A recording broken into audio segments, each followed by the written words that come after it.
It's the 27th of October 2011. We're at Concord Pavilion with Judas Priest. My name's Adrian Vines, stage right guitar tech for Richie Faulkner. We're going to have a look at some of his bits and pieces. Let's start over here. Number one, the main guy, 1974 Les Paul Custom. Was probably once white, it's now faded to a beautiful, what I like to call pub ceiling nicotine yellow. As you can see, we'll have a quick look at the back first, because as you can see, it's loved and lost.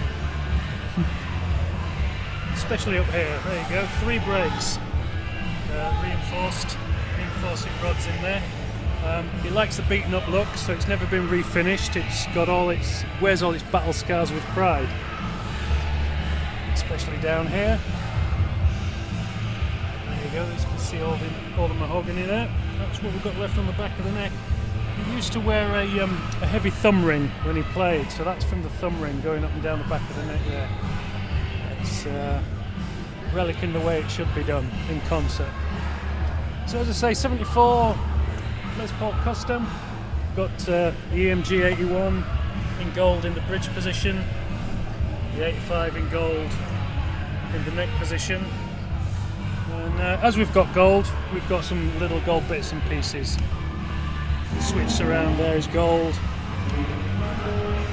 So is that. It's pretty much been made into a replica of the Randy Rhoads Les Paul Custom with all the gold bits and pieces, but that's his favourite guitar. He's had it the longest. It's his baby, and it was actually retired because of the damage to it. It was actually retired from touring a couple of years ago, but he said he wanted to bring it out. He wanted to use it again for these dates. So it was a big thing. So here it is, out of the closet. It gets a lot of work in the studio, but so this is the first time it's been toured for a couple of years, so we're quite proud to have that out. We've also got, this was the main guitar first of all, through rehearsals and through the first couple of months worth of gigs and festivals in Europe, until we decided to bring that 74 out. This is 76 Les Paul Custom, again 81 in the bridge, 85 in the neck there. This has had a refin. It was originally black, as you can see. There's some little bits and pieces of it there, but it was refinished in white, and has got suitable damage again. All our guitars have got suitable damage. There's buckle rash and wrist rash and all kind of stuff all over it. Because it's Judas Priest, you've got to wear the leather, you've got to have the studs. So if you're going to wear the leather and the studs, you're going to get the damage. So there we go. So that's the main backup. Our newest edition is another 74 Custom. This one was bought off eBay, unseen, which is always a risky thing to do, if you ask me. Buy a guitar unseen and unplayed. But it seemed to turn out okay, even though this got a slight bit of damage up by the headstock as well. This one's slightly darker sounding than the other one, so our good friends over at EMG have provided me with some options. That's a standard 81 in the bridge and an 85 in the neck again, but we're going to try the 81X and the 85X, see how that sounds, and my job over the next couple of shows is to A/B all those and find out which is going to brighten it up enough so it's a good match for these two. Again, all the gold bits and pieces, and a nice little touch which we've put on over the last couple of days. You can see the volume controls all go up to 11. It's heavy metal, right? It's got to go up to 11, hasn't it?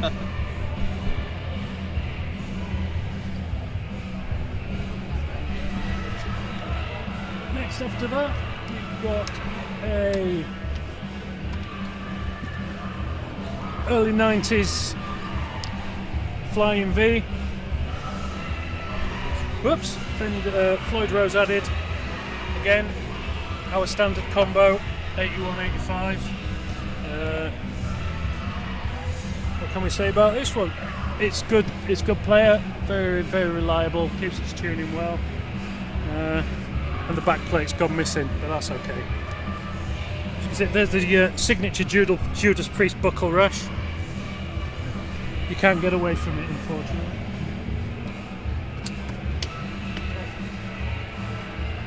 Next, another Flying V. This one's a custom shop, made especially for us. We asked for kind of a cross between a Flying V and a Les Paul custom, so hence we've got the body binding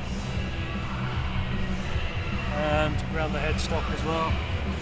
Headstock not quite big enough to get the custom diamond inlay, unfortunately. But there we go again, 81, 85. This one's a little bit simpler, just got a single volume control, selector switch, Rovers there. Beautiful, rather unusual, kind of reminds me a little bit of the Michael Schenker Flying V, but that's purely coincidental. Not. Did you ask if it's something you'd like to start the show with, please? Not deliberate at all. You've got a very slight. You have a very short acoustic interlude during the set. So we've got the ESP Eclipse acoustic. That goes out on a stand, and that's just for the intro of Diamonds and Rust. Does the job very nicely. Over here, this is where we've got all the noise being made. Engel Powerball 2s, two of, one's a main, one's a spare. Proved to be very, very versatile, very reliable. In fact, I A-B'd the main to the spare the other day. I went to see how the tube wear was going on it. This one only ever gets left on standby, so the heaters are ready to go in case we have a technical disaster, which we haven't had so far. Touch wood. We're, 6 months into the tour? It sounds just as good as it did on day one, so very, very happy with that. Effects-wise, not a great deal. MXR carbon copy analog delay, that's in the effects loop from the Powerball there. Chorus on the front end. A little bit of overdrive every now and again, not very often, and a little bit of gating. All very, very simple. All controlled. Excuse me. All controlled by the Voodoo Lab ground control. Got 4 main sounds: clean rhythm, dry lead, a wet lead, and we can kick in anything else that we need. Classic wire on the front end. Rotor vibe on the front end, into the head, out to 4 cabinets which are around the back there, which live in the set carts. Everything's turned up very, very loud, and that's the way it should be, I think. So nothing too complicated. Everything's very, apart from the MIDI control, everything's very old school. Pedals into the front of a head.